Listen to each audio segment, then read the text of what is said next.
and Bristol both lived through it. Bristol living through it now as a teenager. Matt, when you found out, unlike the dog scenario that Neil laid out there, you owned up to it. You took your responsibility right away. How did it change you? It put my life in a whole new perspective. I was 17 when I found out. I thought it was a joke.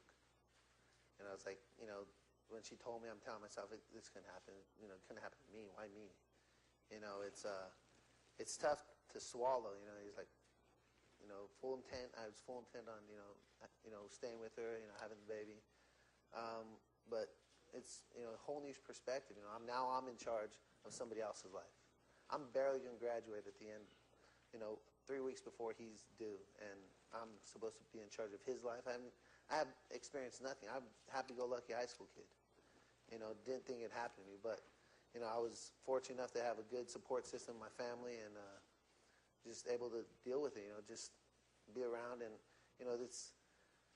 I'm not going to say it was easy, but it wasn't as hard as I thought it would be. Because I had great support, but a lot of people don't have family like I have family.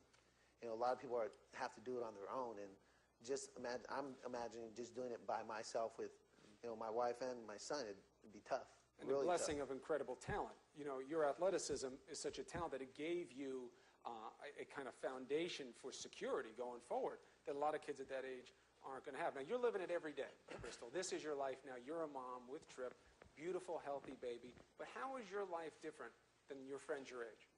You have so much responsibility, and it's just hard work all the time. It's a 24-hour-a-day job. And in terms of hanging out, in terms of what you're able to do, how's it changed?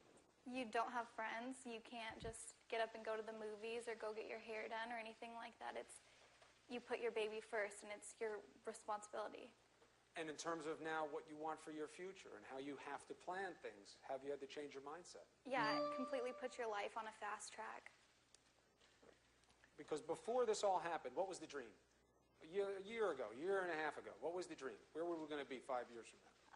I'm sure I would have been to college out of state and just traveling and getting to hang out with my friends and having a lot more freedom.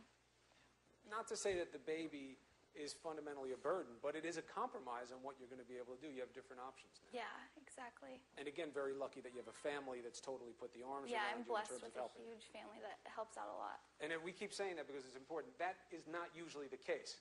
I've heard, and you tell me, Ann, or any of you if I'm wrong about this, but that many kids think I'm going to get pregnant, but it's okay because my mom will hook me up. It'll be okay. My mom will take care of the baby. Hey, we have a generation of kids who are being raised by their grandparents in this country right now. But is that part of the mindset that you hear about, that the kid says, even if it happens, it's okay because my family take care of it? I'm not a mom.